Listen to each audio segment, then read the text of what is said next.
Manchester United have once again found themselves at the centre of major headlines after reports emerged that Michael Carrick has scrapped a key rule introduced by Ruben Amorim, signaling a dramatic cultural shift at Old Trafford. Following a turbulent spell under Ruben Amorim, United's hierarchy moved quickly to steady the ship. Amorim's tenure had been defined by tactical rigidity, strict off-field discipline, and uncompromising standards. While those principles were designed to restore order and intensity, they reportedly created friction within the dressing room. Players were subjected to tightly controlled recovery schedules, limited rest days, and a highly structured weekly routine that left little room for flexibility. When Michael Carrick stepped into the managerial picture, one of his first significant acts was to remove the controversial rest restriction rule. Under Amorim, players were expected to follow a strict post-match recovery framework with minimal downtime. Carrick has since allowed greater autonomy, including guaranteed rest days after fixtures and more individualized fitness management plans. The decision has reportedly had an immediate psychological effect. Sources close to the squad suggest morale has improved noticeably, with senior players appreciating the trust shown in them. Carrick's approach leans heavily on communication and mutual respect rather than rigid enforcement. That difference in tone has helped rebuild a sense of unity within the dressing room.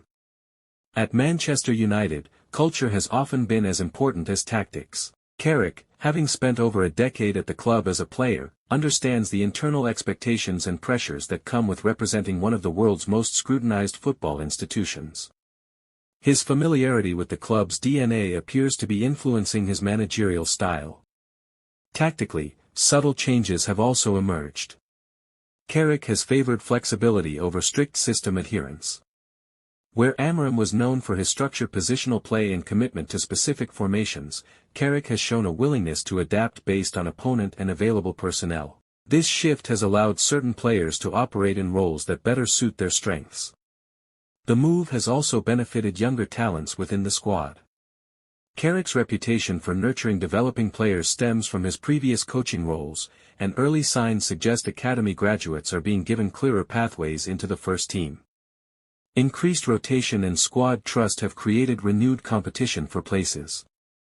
From a sports science perspective, the scrapping of the strict rule may also reduce fatigue-related injuries over the long term. Modern football schedules are increasingly congested, and player burnout has become a genuine concern across the Premier League. Allowing strategic rest could help sustain performance levels across domestic and European competitions. Supporters have reacted positively to the news. After a period of inconsistency and internal tension, fans have been eager to see signs of harmony returning. Carrick's calm demeanor contrasts with the intensity that defined Amorim's regime, and that contrast has resonated both inside and outside the club. It is important to note that Amorim's intentions were not misguided. His strict policies were implemented in an attempt to address lapses in discipline and professionalism that had plagued the squad in previous seasons.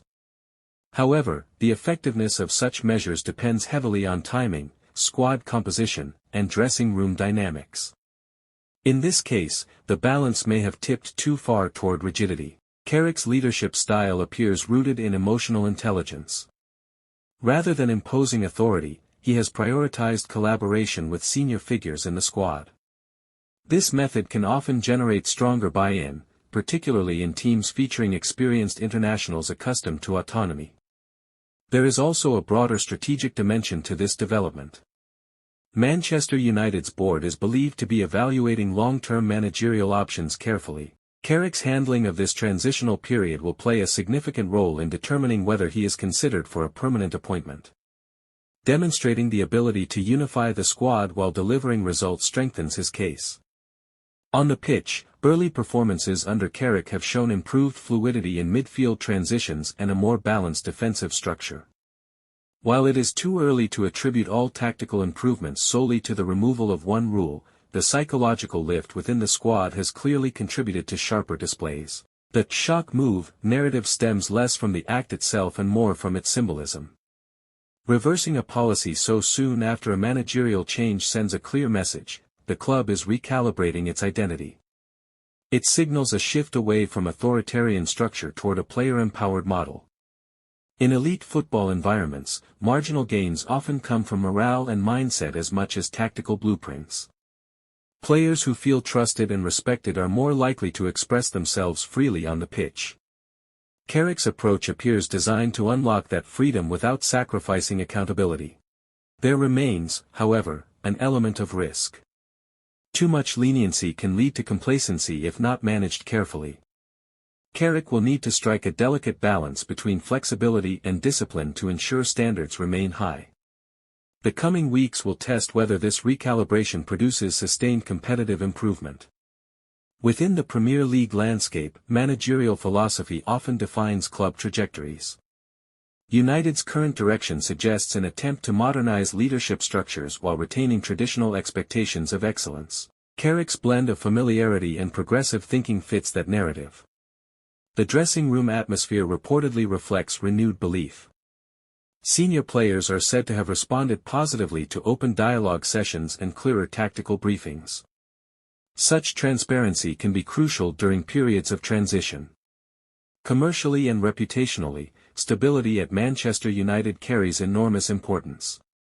The club's global profile means internal decisions quickly become public discourse. Demonstrating unity and forward momentum reassures stakeholders and supporters alike. Ultimately, scrapping Amorim's rule is not merely about rest days or scheduling tweaks. It represents a philosophical reset. Whether that reset evolves into a permanent transformation depends on results, consistency, and Carrick's ability to sustain authority while maintaining harmony. For now, Manchester United appear to be entering a calmer phase. The immediate turbulence of managerial upheaval is giving way to cautious optimism. Carrick's measured leadership and willingness to adapt could prove decisive in shaping the remainder of the season. The coming fixtures will provide clearer evidence of whether this cultural adjustment translates into tangible success. But one thing is evident: the decision to scrap the controversial rule has already shifted the mood at Old Trafford, and that shift may prove more significant than many initially expected.